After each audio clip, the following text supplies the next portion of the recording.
Hi everyone, this is the Murali Pod and I'm Estelle Vasudevan. Today I'm joined by Dom and Nick, uh, Nick from the UK and Dom from the US. Unfortunately, Mark not making it to this recording as well, but we'll see him in next week's pod. Before we start really going into Sri Lanka's performance against the Netherlands, I just want to remind you guys, subscribe to the podcast. And if you've already done that, we also have a newsletter out every Friday. So subscribe so that you get it straight into your mail inbox and you can read about everything we have to say about the games and a bit of history as well. Last week we had three good pieces in. So if you haven't read that, just visit our Twitter page. You can find the links there.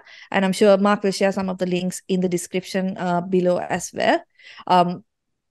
So guys, talking about Sri Lanka versus Netherlands, I'm going to start with something good so that we get this off to a happy start. Dom, how good was Sadeera Samaravikrama in that chase? Oh, he was wonderful.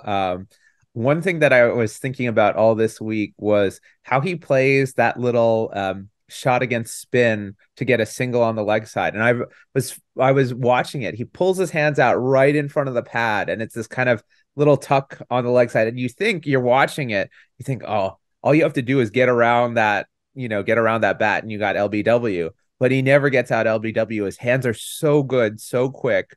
He can play soft. He can play fast. He just had the measure of the pitch from ball one. And I think one of the things that I really appreciate about the way he bats is he can start scoring from the first ball. He's almost always at a run a ball from the beginning. And he was so good. He marshaled that chase, even though there were some tough times. Aryan Dutt was bowling really, really well, getting a lot of turn. And he just seemed totally unfazed by that and ready to take the innings all the way to the end.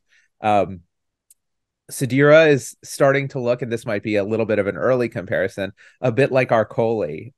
He plays that same style, level headed. He's always looking to score, always looking to tick the runs over. He looks beautiful when he bats.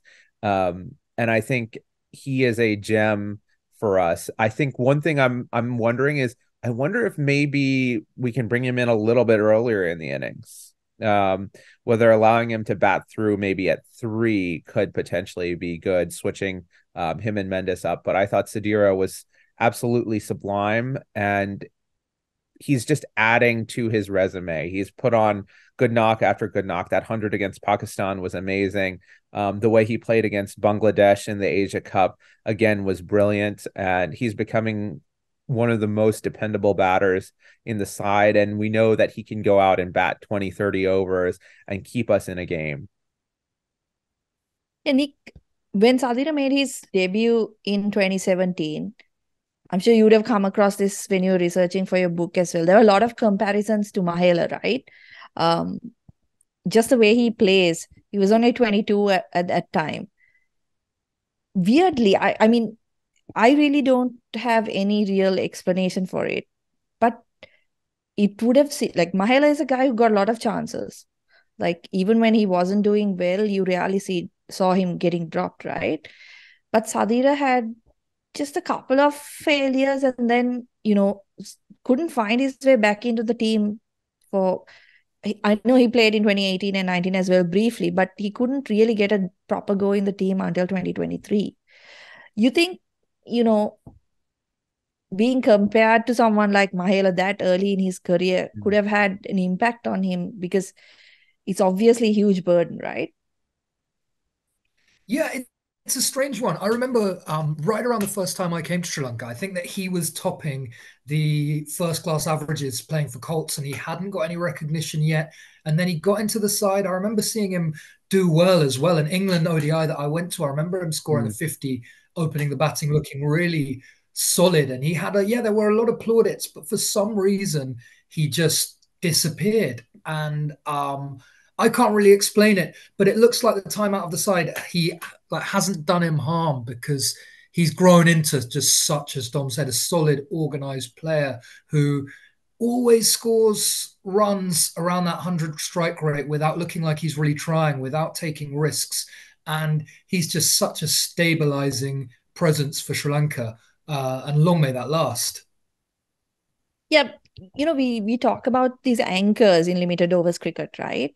And when we talk about anchors, we tend to think that, okay, it's a guy who, eats up a lot of deliveries, but that's still the end of the innings.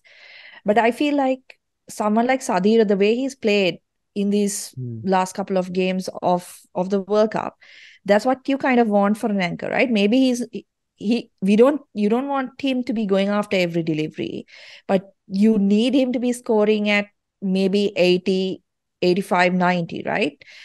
He needs to be striking at that range to really have an impact, which is something I think Sri Lanka batters have kind of struggled to find the balance between that. The anchor players are more looking at like a 75 strike rate and are unable to push on once they reach bigger scores. But he's kind of, I mean, I know jinxes are supposed to be jokes, but I really don't hope I don't jinx him for the next game. But he seems to have found that kind of balance in how he goes about things, right? Absolutely. It looks very natural. Oh, sorry, No. I I was just going to say, 100% agree. yeah, it just looks very natural for him, right? Like a lot of the players in this lineup, I think about, I don't know, maybe someone like Charith who kind of blocks and then swings, whereas Sadeera, it doesn't seem like he's having to work hard to pick gaps, to put away bad balls, and bat in a kind of old-fashioned, don't want to say it, but Mahela-esque kind of way, right? And yeah, it just seems very easy for him, especially on good pitches. We've seen him do it on difficult pitches during the Asia Cup, and he seems to be really enjoying this World Cup. His control Yeah, percentage, if okay. you want to take a ESPN stat, was 92%. So he's not taking any risks. He's not playing bad shots. He's not missing the ball. And that was not an easy pitch to bat on. Yeah. There was a lot of turn, and Netherlands was bowling actually quite well, and the other batters struggled.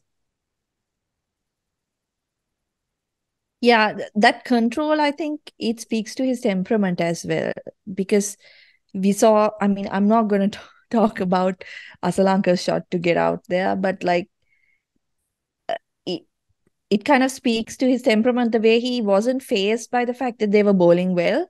He just took it as kind of this period he needs to survive and then take Sri Lanka home, which is something it's not the first time we've seen it, right? If you look at the Asia Cup as well, he definitely had that kind of attitude where he was going to see the team through. He wasn't too fussed about run rates going up on the bowlers. He's just content to do what he's good at. More good things to discuss. Rajitha and Madhushanka. Madhushanka has been brilliant right throughout, right? And we spoke about him earlier as well. Rajitha, do you guys think, and I'll put this to Nick, do you think that Rajitha maybe should have been playing from game one? It's a really tough one, isn't it? Because I think we were all really excited about Patirana. And then when Kumara was kind of back from injury, we thought that his pace, he's bowled with more control recently. And so I can understand why Rajitha was down the pecking order. But I thought he was superb on Saturday. He found that swing up front. And I was really, really pleased to see the way Kusal Mendes captained him as well, giving him 7 overs on the trot when he was going well, because we do know that when he comes back with the older ball, he has been a bit less effective. So props to Kusal for that captaincy.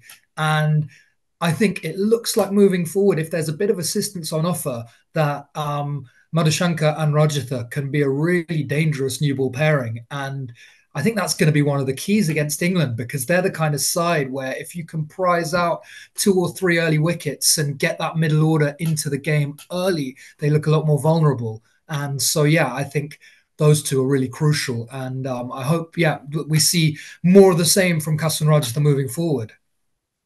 Yeah, Dom, just because Nick touched on Kusal's captaincy, it was interesting how differently he handled things than you would have expected Dasun, right? Because I mean, just going over the last year or so where Shanaka has captained, it feels like there were certain like set formulas where this guy would bowl the first 3 overs, then we would change things up, then we would bowl Tikshana, or there was a kind of a set formula, and he was quite reluctant to move away from that. But in these first 2 games that Mendes has played, I mean, second game Tikshana didn't bowl in the power play at all. I think in the first game he maybe bowled 1 or 2 overs up front, went for runs, and he was taken off the attack.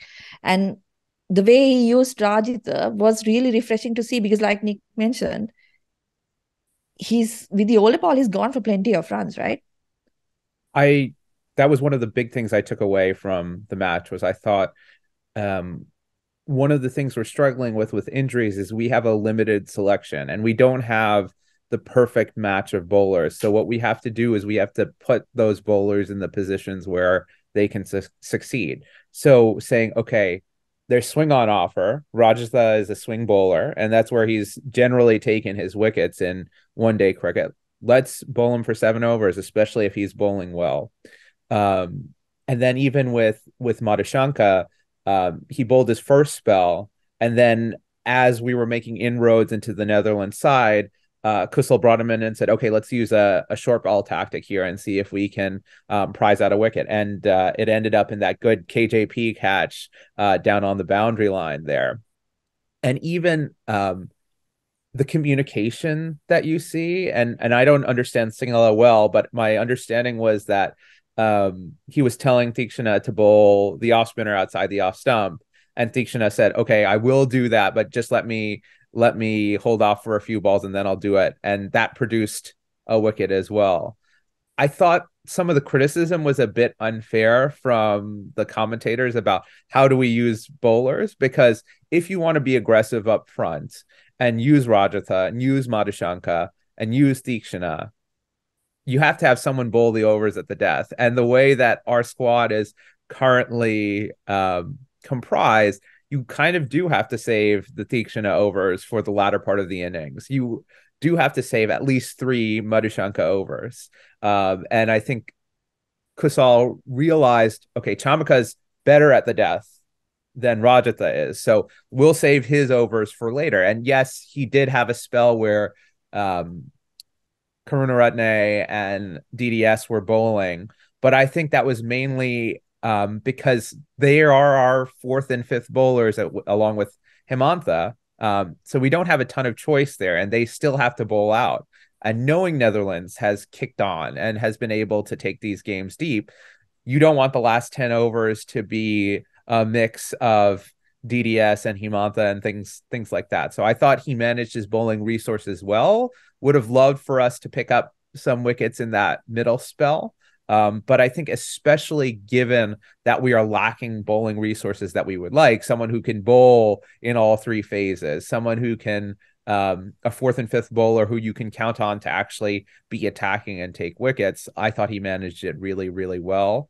And one last thing I'll notice, I really liked some of the field sets. He used short mid wicket, which I've noticed a lot of teams have been using to cut off that easy push down the ground to spin, which was, again, an inventive way of trying to create some pressure on the Netherlands and slow the scoring rate and perhaps prize out a wicket that way.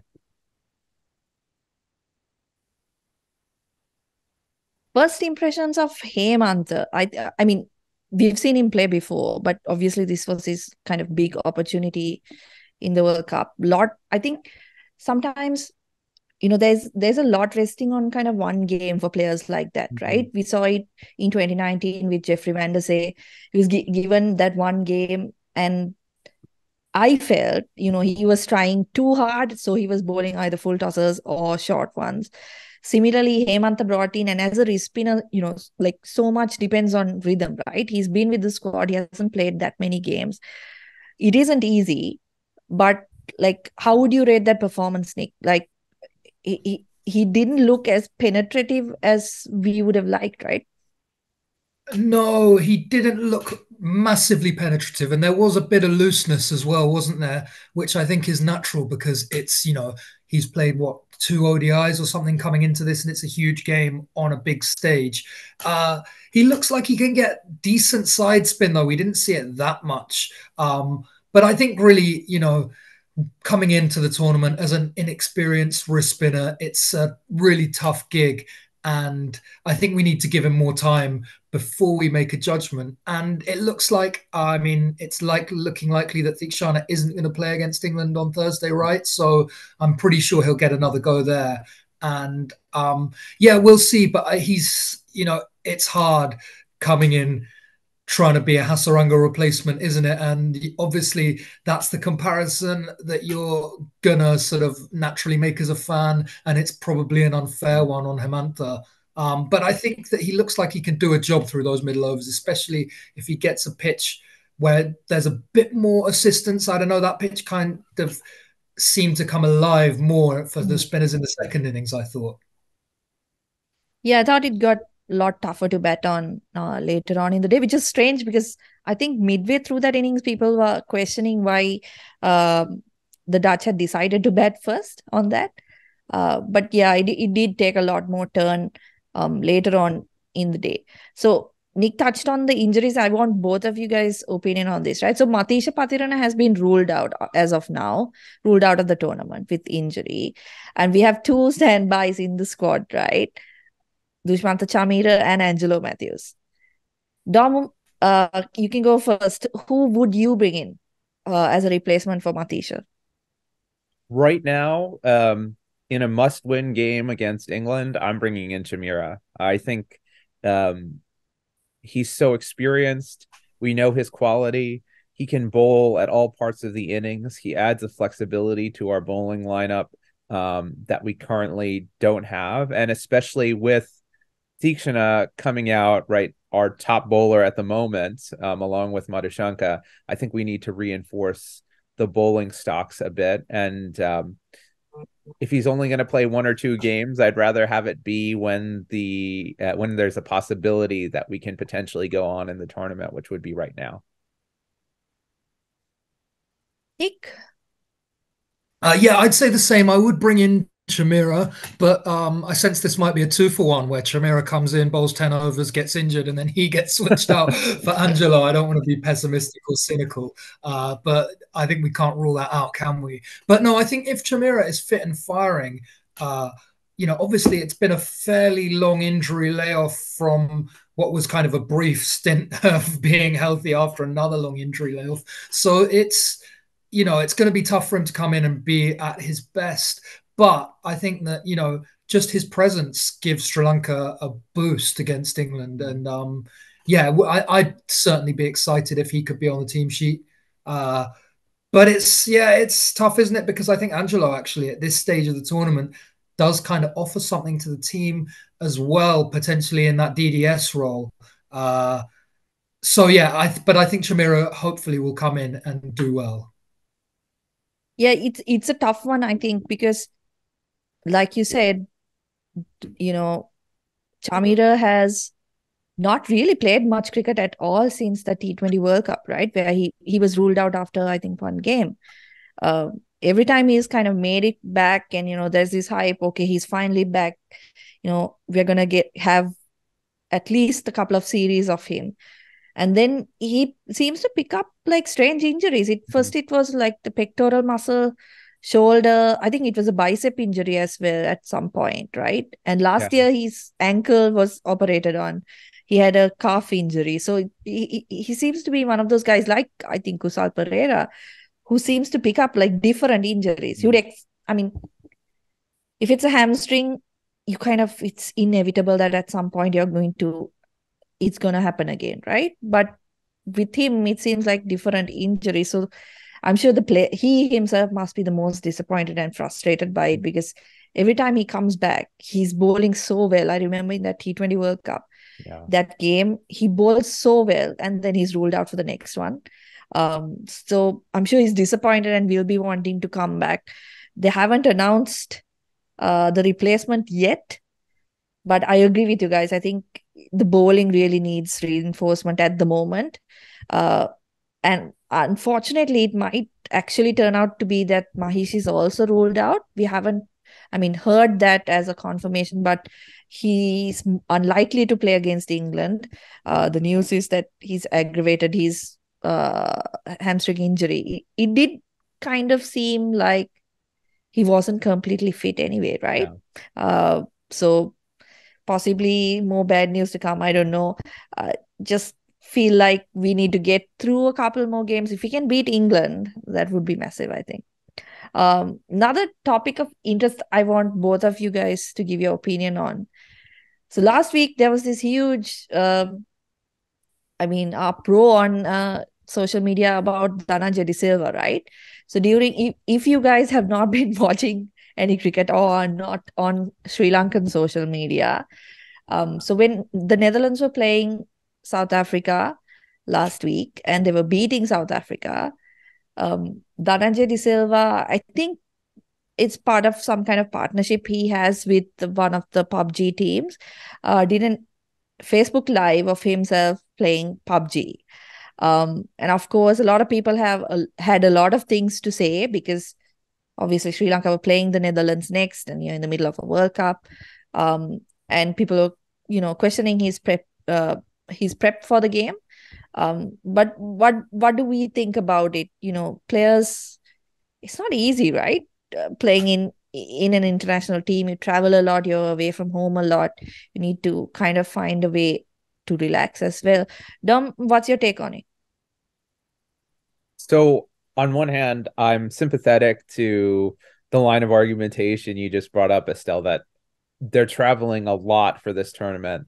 There's a lot of strain, mental, physical, on all these players, and especially when things aren't going well, that mental strain gets upped. So I don't have a problem with him playing a game and relaxing, because of course they need to do things on their own time and relax, and it's playing a video game is harmless compared to some other activities that Sri Lankan cricketers have engaged in while, abroad. So on that front, I think it's totally okay. Perhaps the issue I have is doing a Facebook Live session, promoting sort of something on social media when you should be focusing on the game or be watching the team that you're playing next. I think the perception is going to be that he doesn't care, even if that's not the case. And I think, as we've seen with Sri Lankan social media, and this is becoming more and more of an issue, perception becomes a bugbear for so many of these players. They hear the noise and they can't necessarily block it out. So I think perhaps smartness about, okay, well, yes, I do want to grow my own social media brand. I do want to do these things.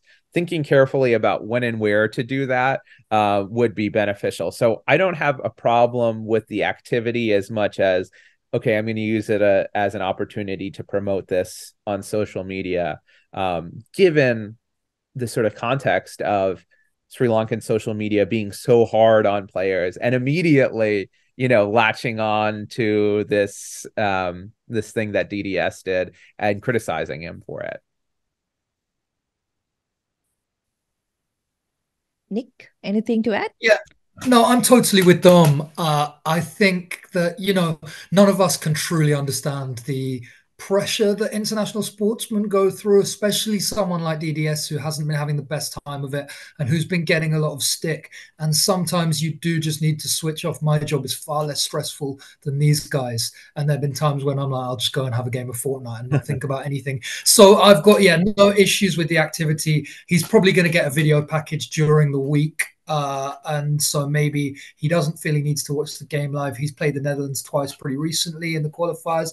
But I'm with Dom. The optics suck. And when, the fans are upset and the team is losing games that they've had chances to win, and, everyone needs a little boost, it just doesn't look great. And so I do agree that he could have been slightly smarter about the whole thing, but no issue with him switching off and wanting to play a bit of Xbox. Yeah, when I saw it as well, I was like, what is he doing? Particularly because, okay, the FP Live could have happened literally at any other time rather than then, because it was like that was the worst possible time for it to happen, right? Because I mean, Sri Lanka playing Netherlands next. Netherlands were beating South Africa, so it was kind of, and I was thinking, I think we spoke about this in our WhatsApp group as well, about individuals and how they prepare. Like personally, if I was preparing for something big, I would want to know everything I could know about that. Um, Whereas there are others who would be much more relaxed and chilled out about it, right? And as Nick mentioned, Sri Lanka have played the Netherlands quite recently, and they will probably get kind of a analytics package on the team. So it's probably not a big deal, but like you guys said, absolutely, the optics were horrible, and he could have done it the next day and nobody would have cared. Like 24 hours later, nobody would have cared because two other teams were playing. Before I wrap up that part, you guys have either of you played PUBG? No. I have not. I actually had to Google what it was. Yeah, me too. Oh yeah. So maybe DDS would influence us to play a bit of PUBG. It's not very good. If I say so, if I can give you my opinion, it's not that good. I mean, COD Mobile is better, I would say. Anyway. Okay, so moving on to the next game. I didn't think we'd be talking about England this way, but they've had, I would say, an even worse start than Sri Lanka to the tournament, right? They've really struggled to get going, and they were coming into this tournament were maybe favorites after India. Just because, I mean, when I look at it, it's not just the fact that they're defending champions, but last year they won a T20 World Cup as well, and they looked so dominant in that tournament. Nick, what's gone wrong with England? Yeah, I totally agree, Estelle. I think most of us had them like pegged in that as being definitely in that top three bracket, right? And they've actually been kind of blown out in three of their four games. New Zealand smashed the runs really easily. Afghanistan beat them widely, even kind of messing up their own innings. And then South Africa just inflicted England's largest ever ODI defeat. I think their campaigns reminded me a lot of Sri Lanka's in 1999, where I think they kind of just thought that they'd rinse and repeat the 2019 thing. And it hasn't worked at all. I think the main or the biggest issue has been the bowlers, right? That Wokes, Curran, and Wood have just been pretty all over the place and going for runs. But then, I mean, 2023, Johnny Bairstow and Dawid Malan looks a less dynamic partnership than Roy and Bairstow did in 2019. And then, I don't know, the whole batting lineup, it just seems like the whole thing's kind of been a disaster, starting from leaving out Harry Brook and then bringing him in. There doesn't seem to have been any clarity. They've already used all 15 players in their squad. They've gone from like at the start of the tournament batting really deep to now having a 6 and 5 straight split. And it just looks like nothing's going right at all. Right down to, I mean, Joss Buttler making what can only be described as a really strange decision at the toss against South Africa. And, he's a guy who I think across the whole course of his career hasn't had too many periods of adversity. He's been like largely successful throughout. He came into the captaincy, and won a T20 World Cup straight away. And I mean, now for the first time, I think really that I can remember, he's under serious pressure. He's yet to make a really big contribution with the bat as well, I think, throughout the tournament. And England just appear to be in kind of absolute freefall. I don't think Sri Lanka could hope for a better time to play them. And to add to the list, Reece Topley, who I think has been their most effective seamer by far, has now been ruled out and replaced by Bryden Cass. Yeah, Topley, I think Topley can compete with Kusal Pereira as like one of the most like the unluckiest players, right, with injuries, because that looked so innocuous. He just hit his finger. It didn't look like much, and it's broken, right? And some guys, something. Yeah, it's crazy because you really have to feel for players like that, right? Because they get the opportunity, they perform well, and then something completely, something that happens in every game, right? Yeah. Yeah, I bowler. think it was the same in his IPL debut, right? That he played for RCB once and got injured and then was out for the Yeah. whole season. I Yeah. think So he he's missed just the World Cup last year also As through well. injury. Yeah. So yeah, so it's a rotten run. yeah, so England's loss could probably prove to be beneficial to Sri Lanka, I think, because that left arm angle was something special that he was bringing to the side, because Karan hasn't really been able to perform at that top level for a while now, I feel. He's in the side because of his all-round ability, but hasn't really been able to provide anything with the ball. Dom, realistically, do Sri Lanka have a chance of turning England over? So part of me says yes, part of me says no. We'll start with the negative. So the negative is they're playing in Bengaluru, which is a postage stamp of a ground. Lots of runs have been scored. So if there's a place where England's batting can get back in form and start smashing sixes all over the place, Bengaluru is the spot. Um, and England, some of those players that we mentioned being out of form. Sam Curran loves to play well against Sri Lanka. So does Josh Butler. They're kind of Sri Lankan slayers. And I think our bowling attack looks weak with Mahesh going out due to injury. So if England was looking to rebound batting wise, I think this would be a good place to do that. On the positives, one thing that I think Sri Lanka has going for them is England won't have seen many of their bowlers before. Um, so they won't have seen Dushan Hemantha. I'm assuming Will Alagay will come in for Deekshana. They won't have seen him. They haven't seen Dilshan Madhushanka. Um, they might have seen a little bit of Chamaka. Yeah, I think they might have seen a little bit of Chamaka in the T20 World Cup, but it's a relatively new bowling lineup, so they might not have plans or ways of attacking them. If Chamira comes back, he's got a good history against England as well. And I was looking this up. The last time we lost to England in a World Cup was 1999. So it's been a while since England defeated us in a World Cup, even when we've not been at our best. And I want to again emphasize Mendes's captaincy. One aspect I wanted to note, even while they were batting, and it didn't work out for them, but I thought it was good strategy. When Aryan Dutt came on that 10th over and he was bowling to the short side with the right-handers, you could see both Nissanka and Mendes went for slog sweep. So the idea was, okay, he's bowling to the short side. We trust ourselves to be aggressive and take that shot. So I think the aggression levels in the Sri Lankan camp are up a little bit now that Mendes is captain. So on a small ground, I'm hoping that they'll be able to be smart about how they bat and target some of the shorter sides, maybe put England into bat first and restrict them because England doesn't like to bat first, maybe cause a little bit of an early collapse.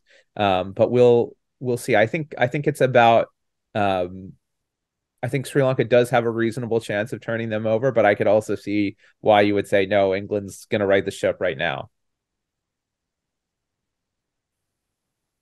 Yeah, because if you look at it from England's perspective, right? They will be thinking, okay, this is the game we need to kind of get our campaign back on track. Mm-hmm. Because in comparison to, say, a team like New Zealand, England have had a couple of tough opponents right up front. And they have obviously come up short, right? Mm-hmm. Whereas they may have what we would think are weaker sides to come. So if they can get going from here, or at least that's what they would be thinking, right? If they can get going from here, maybe they build towards kind of pushing for that final semi-final spot. But yeah, I think you're right. Sri Lanka would have to have a really good game, or someone needs to stand up like Malinga did in the 2019 World Cup and just create something. Because at the Chinnaswamy, I mean, the last game that was played there was Australia, Pakistan. Australia scored 367, which, to be honest, I think Sri Lanka can chase that against that England bowling attack. The way they've batted so far, if someone like Kusal Mendis or Kusal Pereira gets going up front, and then, I mean, there's a lot of ifs in that middle order. If we don't go too deep into the batting order, I think we can chase that. But yeah, it's going to be a tricky one. Nick, you've got kind of alliances to both teams. What do you think Sri Lanka's chances are in the next game? I really do think it's a 50-50 game. I think one thing that Sri Lanka can't do is lose wickets to Rashid kind of in the same way that they did against Zampa when they played Australia. I think if they can neutralize Rashid and just tick him around, there are real opportunities to attack the rest of England's bowling.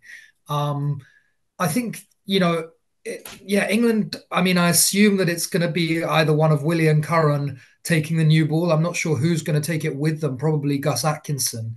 But yeah, I think, you've got Bryden Cast who might come straight into the team, who I don't think has played any cricket, or certainly not a huge amount of cricket in India. You've got Mark Wood, who's going to bowl fast and is going to offer the batsman chances to hit sixes, right? So I do think that this is a good opportunity for Sri Lanka. And I think that if Sri Lanka win this, it's going to bring huge confidence throughout the squad. And suddenly they might feel like, still got Afghanistan and Bangladesh to play. So if you can win those two games and then one of the New Zealand-India matches, you've got a chance of sneaking through to the semis. And I think, I don't want to get too excited or optimistic, but I think that's the way that this squad has to be thinking right now, that they're not out of the tournament. And that if they can just somehow win 4 of the 5, they could be there. I'm excited. I'm really excited about Thursday. One other thing I'd say is I saw a kind of most impactful players metric across all teams throughout the tournament.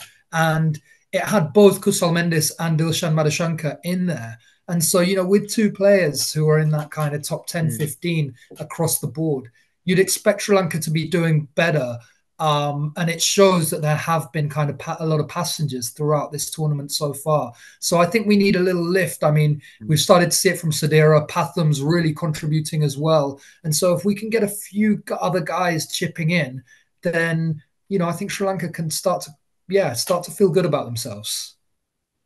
Yeah, the big what if was that game against Pakistan, I think. If they had got the win there, that puts us in a really superb position, I think, going forward. But like you said, Nick, a win here and then suddenly it's almost like the campaign becomes a success, right? That's what happened in 2019 as well. You beat everyone who you're expected to beat. Afghanistan, Bangladesh, obviously going to be tough games. And then if you can pull one over one of the top teams, I think we can call the campaign a success, even if we don't end up making the semis. I think we can end the discussion here for today. Thank you everyone who's joined us today. And thanks to Dom and Nick for giving their insights on the game against Netherlands and what's to come against England as well. Before we go, again, reminder, you guys can subscribe to the pod and also to our newsletter. If you go to the Murali and Twitter page, you can find all the links, and we'll link everything in the description below as well. So we'll see you next week.